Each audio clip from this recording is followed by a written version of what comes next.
দুদিন আগেও জানতো না শিথিল লাশ হয়ে ফিরবেন বাড়িতে। দরিয়া দৌলত গ্রামের লিঠু মিয়া ও শিউলি আক্তার দম্পতির আদরের সন্তান শিথিল। শিথিল বাঞ্ছারামপুর উপজেলার মনাইখালী গ্রামের নানুবাড়িতে থেকে পড়াশোনা করতেন বাঞ্ছারামপুর সরকারি SM পাইলট উচ্চ বিদ্যালয়ে। এবছর SSC পরীক্ষা দেওয়ার কথা ছিল তার, কিন্তু SSC পরীক্ষা আর দেওয়া হলো না। 10 বছর আগে শিথিলের মামা মেহেদি হাসান পার্শ্ববর্তী মহিউদ্দিনের ভাগ্নি সুমনার সাথে প্রেমের প্রণয় ঘটে। প্রেম প্রণয়ে গড়ালে তারা বিবাহ বন্ধনে আবদ্ধ হয়। দীর্ঘ 10 বছরের সংসারে মেহেদি ও সুমনা দম্পতির পারিবারিক কলহে মনোমালিন্য হওয়ায় কোর্টের মাধ্যমে তাদের ডিভোর্স হয়। এ ঘটনায় ক্ষিপ্ত হয়ে মহিউদ্দিন মেহেদির পরিবারের লোকজনকে মামলা প্রদান করে। কী কারণে মামলা করেছে জানতে গেলে মেহেদির পরিবারের একাধিক সদস্যকে মহিউদ্দিন ছুরিকাঘাতে আহত করে।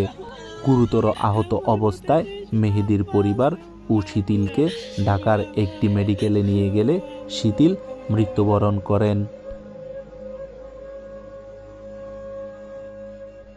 চাঞ্চল্যকর এই ঘটনায় 4 জনকে আটক করেছে বাঞ্ছারামপুর মডেল থানা পুলিশ। বাঞ্ছারামপুর মডেল থানা পুলিশ জানিয়েছে, এজাহারভুক্ত বাকি আসামিদের গ্রেফতারের প্রক্রিয়া চলমান রয়েছে।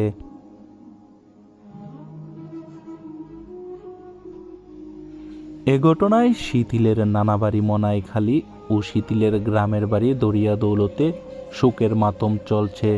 আজ সন্ধ্যায় মনাইখালী গ্রামে প্রথম জানাজার পর দরিয়া দৌলতে শেষ জানাজা সম্পূর্ণ করে তাকে কবরস্থ করা হয়।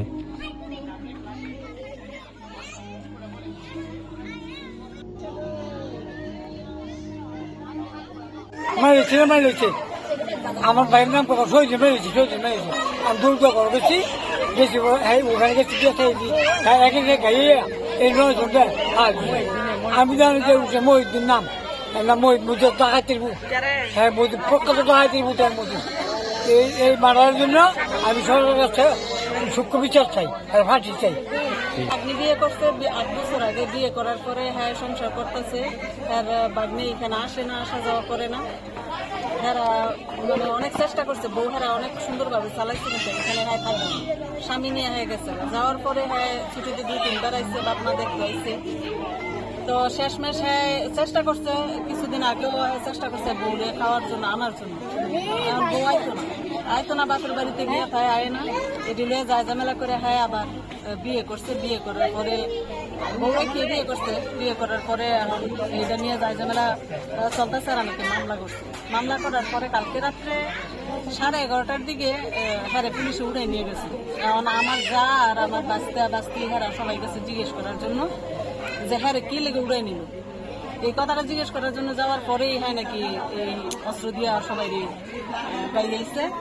গাইয়ানের পরে আমি যখন সিলে শুনছি, আমি দৌড়ে আইসি। আসার পরে দেখলাম যে সবাই লাশ মানে পরে রয়েছে, কোনো ইয়ে নাই, সারা শব্দ নাই। কুকুরকে দেখলাম, হাসেম বাইরে দেখলাম, হ্যাঁ করে আমি সবাই দেখছি। দেখার পরে আমি নিজের হাতে বাঁধছি আমার জালেরে, আমার বাসুরে সবাই আমি ডাইন্দে আমি আগুয়ে নিয়ে রাস্তা দিয়েছি, গাড়ি তুলে দিয়েছি। দেওয়ার পরে এখন তো কি অবস্থা আপনারা জানেন। এখন মনে করেন এক পূর্ব শত্রুতার যারা এই ধরনের কর্মকাণ্ড করা, এটা আসলে ন্যাক্কারজনক একটা ঘটনা। মানুষ এই ধরনের ঘটনা করলে সমাজের মানুষ প্রত্যেকে আতঙ্কিত।